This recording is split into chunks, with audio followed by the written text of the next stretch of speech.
So, yung pattern lang, tandaan nyo lang guys, yung pattern niya is from right, or kung kaliwete kayo, so from left ang una, tapos right, left, left, then from right, left, right, right.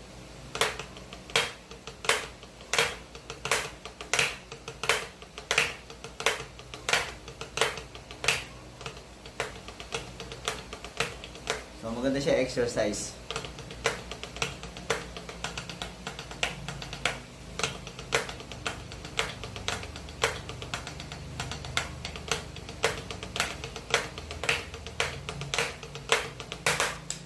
Ayun lang guys, thank you. God bless.